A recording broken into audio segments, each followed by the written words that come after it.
The Space Force and other Pentagon agencies will need to respond to the growing threat of anti-satellite capabilities. A new report says Russia and China are making advances in counterspace weapons faster than the U.S. is improving its defenses. Kaitlyn Johnson is Deputy Director of the Aerospace Security Project at the Center for Strategic and International Studies. Kaitlyn, thanks for joining me. You write that the U.S. has become much more dependent on space. Why is this such an important area?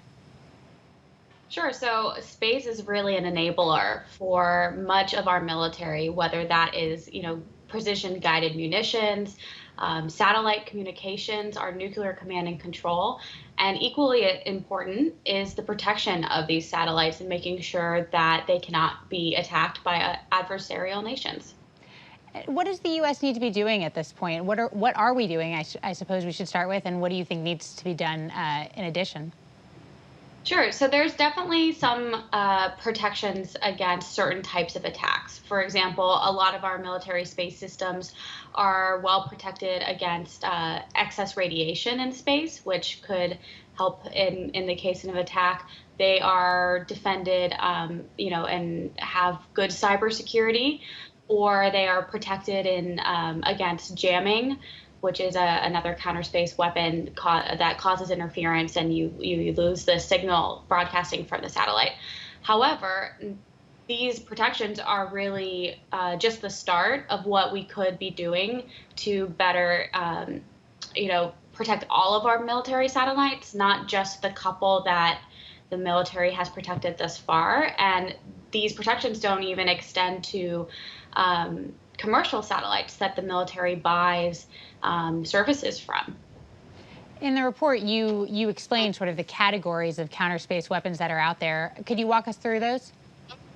Sure. So the first counterspace weapon that I think most people think of when we talk about ASATs or anti-satellite weapons are kinetic physical direct ascent ASATs. So missiles launched from Earth that just don't come back down. They strike their target in orbit.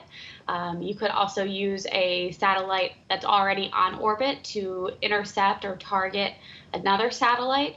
There are instances of hacking satellites using cyber warfare, as well as a really proliferated counterspace weapon called jamming and spoofing, which messes with the signals of the satellites and can, for example, make your cell phone, when it's looking at Google Maps or GPS service, think that you're actually a couple miles away instead of nicely in your house.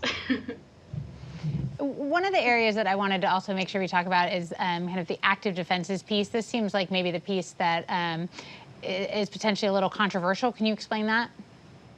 Sure. So in our report, we categorize different types of defenses in two broad categories. One is passive.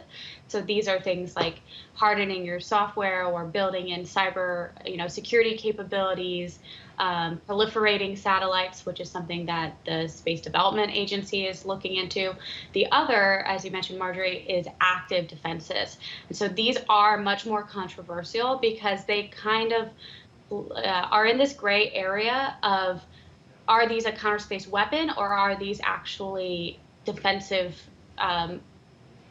technologies to protect satellites? And so a great example of this is that France recently came out publicly and said that they are looking to build bodyguard satellites for their high value assets. And these satellites would be in orbit near this high value asset and perhaps even have what is called a shoot back, but basically a projectile that would shoot off the satellite and target an incoming warhead, so that the actual satellite that they're trying to be protected could move out of the way, or that the warhead just wouldn't make it to it.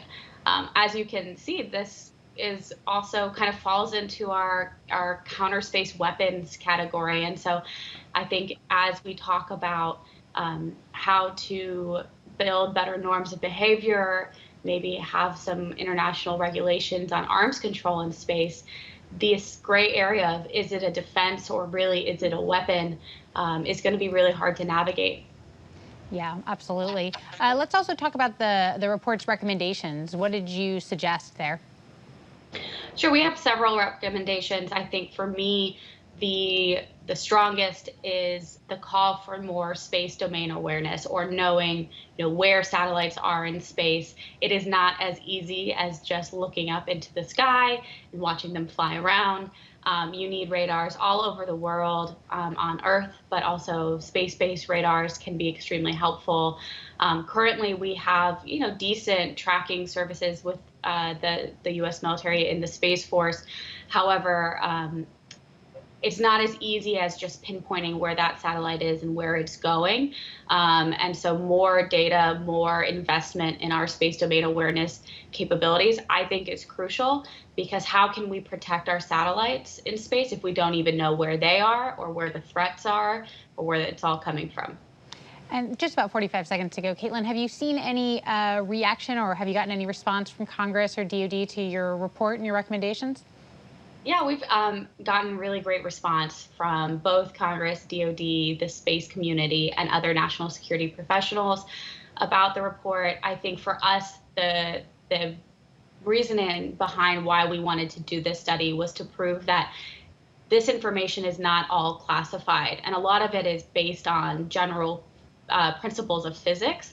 And so we can talk about how to better defend our satellites as a public conversation, and not just leave it up to those people with clearances who sit in skiffs all day. Thanks so much, Kaitlyn.